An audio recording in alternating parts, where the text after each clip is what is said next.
ये आकाशवाणी रायपुर है। प्रादेशिक समाचार बुलेटिन के साथ मैं दीप्ति चंद्रा।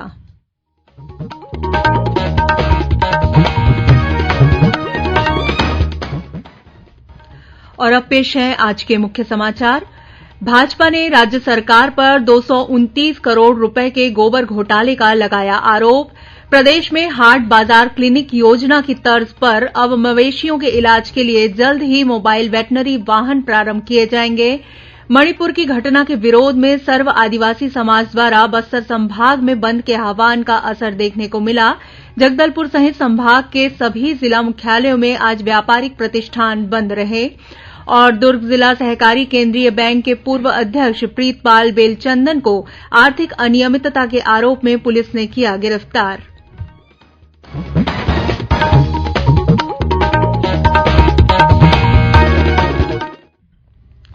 अब समाचार विस्तार से। भारतीय जनता पार्टी के रायपुर संभाग प्रभारी और विधायक सौरभ सिंह ने राज्य सरकार पर 229 करोड़ रुपए के गोबर घोटाले का आरोप लगाया है। आज रायपुर में आयोजित एक पत्रकार वार्ता में श्री सिंह ने बताया कि सरकार ने गोधन न्याय योजना के तहत 246 करोड़ रुपए की गोबर खरीदी की, जबकि गोबर की विभिन्न सामान बनाकर मात्र 17 करोड़ रुपए की बिक्री की गई। ऐसे में बाकी 246 करोड़ रुपए कहां गए, इसका हिसाब सरकार के मंत्री भी नहीं दे पा रहे हैं। उन्होंने बताया कि विधानसभा में नेता प्रतिपक्ष नारायण चंदेल ने गोबर खरीदी को लेकर सरकार से सवाल भी किया था। दूसरी ओर कांग्रेस ने भाजपा के आरोपों को बेबुनियाद बताया है। कांग्रेस प्रवक्ता धनंजय सिंह ठाकुर ने कहा है कि गोधन न्याय योजना से राज्य में गौपालक और महिला स्व सहायता समूह की 2 लाख से अधिक सदस्यों को लाभ मिल रहा है। उन्होंने कहा कि अब तक गौठान और महिला स्व सहायता समूह की सदस्यों को करीब 250 करोड़ रुपए का भुगतान किया गया है। इस बीच रायपुर में भारतीय जनता पार्टी के प्रदेश कार्यालय में आज अनुसूचित जाति मोर्चा के प्रदेश पदाधिकारियों और जिला अध्यक्षों की बैठक आयोजित की गई। इस बैठक में पार्टी के प्रदेश अध्यक्ष अरुण साव भी शामिल हुए। बैठक में मोर्चे की आगामी कार्ययोजनाओं पर विचार विमर्श किया गया। प्रदेश में हाट बाजार क्लिनिक योजना की तर्ज पर अब मवेशियों के इलाज के लिए जल्द ही मोबाइल वेटनरी वाहन प्रारंभ किए जाएंगे। यह वाहन तय कार्यक्रम के अनुसार गौठानों में पहुंचेगी, जहां ग्रामीण अपने मवेशियों का इलाज करा सकेंगे। यह जानकारी मुख्यमंत्री भूपेश बघेल ने आज राजधानी रायपुर स्थित अपने निवास कार्यालय में सर्व यादव समाज के प्रतिनिधिमंडल से चर्चा करते हुए दी। उन्होंने बताया कि प्रदेश में डेयरी उद्योग को दिए जा रहे प्रोत्साहन से दूध के उत्पादन में 50,000 लीटर की वृद्धि हुई है। उन्होंने यादव समाज से डेयरी सेक्टर को मजबूत करने का आह्वान किया। मणिपुर की घटना के विरोध में आज सर्व आदिवासी समाज द्वारा बस्तर संभाग में बंद के आह्वान का असर देखने को मिला। जगदलपुर, बीजापुर और दंतेवाड़ा सहित सभी जिला मुख्यालयों में व्यापारिक प्रतिष्ठान बंद रहे। हालांकि इस दौरान आवश्यक सेवाएं जैसे चिकित्सालय, मेडिकल स्टोर और पेट्रोल पंप खुले रहे। बंद को चैंबर ऑफ कॉमर्स ने भी अपना समर्थन दिया था। सर्व आदिवासी समाज के अध्यक्ष सत्यनारायण कर्मा ने कहा कि मणिपुर में हिंसा की घटना निंदनीय है। इस घटना पर मणिपुर सरकार की ओर से कोई ठोस कदम नहीं उठाए गए हैं। उन्होंने आरोपियों की जल्द से जल्द गिरफ्तारी की मांग की है। गौरतलब है कि मणिपुर में आदिवासी महिलाओं के साथ दुष्कर्म और निर्वस्त्र कर परेड कराने की घटना बीते दिनों सामने आई थी।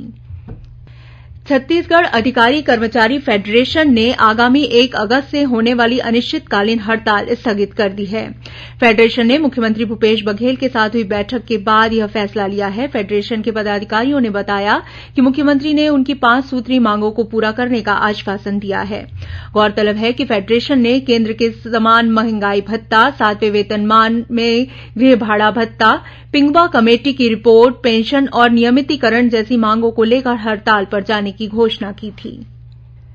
छत्तीसगढ़ उच्च न्यायालय ने कथित शराब घोटाला और मनी लॉन्ड्रिंग के मामले में गिरफ्तार कारोबारी अनवर ढेबर को 3 हफ्ते की अंतरिम जमानत दे दी है। अधिवक्ता मतीन सिद्दकी ने बताया कि श्री ढेबर ने स्वास्थ्य के आधार पर हाईकोर्ट से अंतरिम जमानत की मांग की थी, जिसे न्यायमूर्ति दीपक तिवारी की एकल बेंच ने मंजूर कर लिया है। गौरतलब है कि प्रवर्तन निदेशालय ईडी ने कारोबारी अनवर ढेबर को मनी लॉन्ड्रिंग के मामले में गिरफ्तार किया था। दुर्ग जिला सहकारी केंद्रीय बैंक के पूर्व अध्यक्ष प्रीतपाल बेलचंदन को आज पुलिस ने गिरफ्तार कर लिया है। श्री बेलचंदन पर पदस्थापना के दौरान करीब 15 करोड़ रूपये की आर्थिक अनियमितता करने का आरोप है। अतिरिक्त पुलिस अधीक्षक संजय ध्रुव ने बताया कि श्री बेलचंदन के खिलाफ मिली शिकायतों के बाद जिला प्रशासन की टीम ने जांच की थी। जांच में यह पाया गया कि बेलचंदन ने अपने कार्यकाल के दौरान वर्ष 2015 से वर्ष 2020 के बीच पंजीयक सहकारी संस्थाएं छत्तीसगढ़ से बिना किसी अनुमति के 234 प्रकरणों में 13 करोड़ रूपये से अधिक की अनुदान राशि तथा वर्ष 2016 से 2019 तक एकमुश्त समझौता योजना के तहत 186 प्रकरणों में करीब 2 करोड़ रूपये की राशि की योजनाओं को अधिकार क्षेत्र से बाहर जाकर लागू किया था, जिससे बैंक को आर्थिक नुकसान हुआ है। इस मामले में कोतवाली पुलिस ने विभिन्न धाराओं के तहत अपराध पंजीबद्ध किया था। प्रादेशिक समाचार आप आकाशवाणी रायपुर से सुन रहे हैं। छत्तीसगढ़ की खबरों से है आपका वास्ता और खबरों की विश्वसनीयता से है हमारा वास्ता। आकाशवाणी समाचार रायपुर के प्रादेशिक समाचार बुलेटिन के साथ ही हमारे समसामयिक कार्यक्रम आप रेडियो के अलावा अपने मोबाइल पर भी सुन सकते हैं। आकाशवाणी समाचार फेसबुक, ट्विटर और यूट्यूब पर भी उपलब्ध है। हमारा Facebook page Chhattisgarh news on AIR, Twitter handle CGAIR news और हमारा यूट्यूब चैनल है छत्तीसगढ़ AIR न्यूज। तो अब रेडियो के साथ ही आपके मोबाइल के जरिए भी हम पहुंच रहे हैं आप तक। छत्तीसगढ़ की हर खबर के लिए सुनते रहिए आकाशवाणी समाचार। और अब आगे बढ़ते हैं बाकी के समाचारों की ओर। One nation one ration card योजना के तहत राष्ट्रीय खाद्य सुरक्षा अधिनियम के राशन कार्डधारी हितग्राहियों का KYC आगामी 31 जुलाई तक किया जाएगा। इस योजना के तहत राशन कार्ड में दर्ज सभी सदस्यों के आधार नंबर की जानकारी प्रमाणीकृत होना जरूरी है। खाद्य विभाग के अधिकारियों ने बताया कि प्रदेश में संचालित शासकीय उचित मूल्य की दुकानों को प्रदान किए गए ई-पास उपकरण में KYC की सुविधा उपलब्ध है, जो पूरी तरह निःशुल्क है। इसके लिए राशन कार्डधारी के मुखिया और राशन कार्ड में दर्ज सभी सदस्य अपने अपने आधार नंबर के साथ शासकीय उचित मूल्य की दुकान में जाकर अपना KYC करा सकेंगे। सरगुजा संभाग में स्थित बांकी बांध सूखने की कगार पर है। इसकी वजह से अंबिकापुर शहर में जल संकट की स्थिति आ गई है। बांध में केवल 25 दिनों का पानी बचा है। इसी बांध से शहर के 28 वार्डों में पानी की आपूर्ति की जाती है। बांध में इस समय करीब 40 करोड़ लीटर पानी बचा है, जबकि प्रतिदिन शहर में 1 करोड़ 80 लाख लीटर पानी की मांग होती है। यह बांध बारिश के पानी पर ही निर्भर है। इस बीच उप मुख्यमंत्री TS सिंहदेव ने बांध का निरीक्षण किया और अधिकारियों की बैठक लेकर जरूरी दिशा निर्देश दिए। उन्होंने बताया कि घुनघुट्टा बांध को डैम से जोड़कर वैकल्पिक व्यवस्था की गई है। निगम को टैंकरों के जरिए पानी आपूर्ति की व्यवस्था करने के लिए कहा गया है। जांजगीर में आज भारतीय जनता पार्टी की विधानसभा स्तरीय बैठक हुई। बैठक में आगामी विधानसभा चुनाव को लेकर रणनीति बनाई गई। बैठक के बाद पत्रकारों से बातचीत करते हुए नेता प्रतिपक्ष नारायण चंदेल ने कहा कि बैठक में विधानसभा चुनाव की रणनीति के अलावा विभिन्न विषयों पर चर्चा हुई। उन्होंने बताया कि छत्तीसगढ़ की कांग्रेस सरकार की गलत नीतियों के विरोध में धरना प्रदर्शन को लेकर भी रणनीति बनाई गई। इस बीच श्री चंदेल ने जांजगीर चांपा जिले के तिलई गांव में राष्ट्रीय राजमार्ग पर सड़क दुर्घटना में 8 मवेशियों की मौत पर चिंता जाहिर की है। उन्होंने आरोप लगाया कि राज्य सरकार ने गौठान तो बना दिए हैं, लेकिन मवेशी खुलेआम सड़कों पर घूम रहे हैं। प्रदेश में इस साल होने वाले विधानसभा चुनाव को देखते हुए विभिन्न राजनीतिक दलों ने तैयारियां तेज कर दी हैं। इसी सिलसिले में कल भाजपा के विधानसभा विस्तार योजना के प्रदेश प्रभारी और पूर्व संगठन महामंत्री रामप्रताप सिंह तथा सह प्रभारी रूप नारायण सिन्हा ने दंतेवाड़ा में भाजपा पदाधिकारियों और कार्यकर्ताओं की बैठक ली। इस दौरान श्री सिंह ने मंडल और बूथ स्तर पर चल रहे कार्यक्रमों तथा शक्ति केन्द्रों और विस्तारकों की स्थिति की जानकारी ली। उन्होंने कार्यकर्ताओं से केन्द्र सरकार की जन कल्याणकारी योजनाओं का जिले में प्रचार प्रसार करने और संगठन के विस्तार के लिए एकजुट होकर कार्य करने के निर्देश दिए। आदिम जाति और अनुसूचित जनजाति तथा अल्पसंख्यक विकास मंत्री मोहन मरकाम आज से 28 जुलाई तक सरगुजा, बिलासपुर, कोंडागांव और बस्तर जिले के प्रवास पर रहेंगे। इस दौरान श्री मरकाम स्थानीय कार्यक्रमों में शामिल होने के साथ विभागीय कामकाज की समीक्षा करेंगे। निर्धारित कार्यक्रम के अनुसार श्री मरकाम कल 25 जुलाई को अंबिकापुर और 26 को बिलासपुर में विभागीय समीक्षा बैठक लेंगे। वे 27 जुलाई को कोंडागांव में स्थानीय कार्यक्रमों में शामिल होंगे, जबकि 28 जुलाई को जगदलपुर में विभागीय समीक्षा बैठक लेंगे। और अब पेश है मौसम का हाल।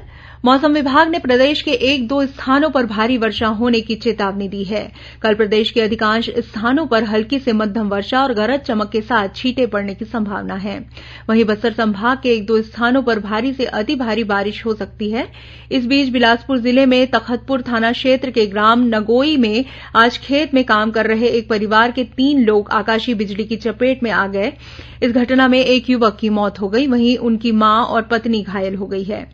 उधर कोरबा जिले में स्थित बांगो बांध में एक नाव अनियंत्रित होकर पलट गई। इस हादसे में एक महिला की मौत हो गई।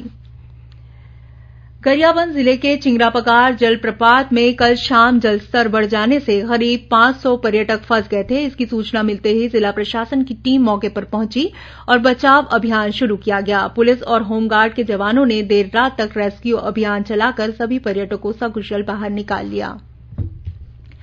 और अब अंत में कुछ समाचार संक्षेप में। खैरागढ़ छुईखदान गंडई जिले की सैलानी उप जेल से आज दीवार फांदकर एक विचाराधीन बंदी फरार हो गया। वहीं दूसरा बंदी भागने के दौरान जेल परिसर में ही पकड़ा गया।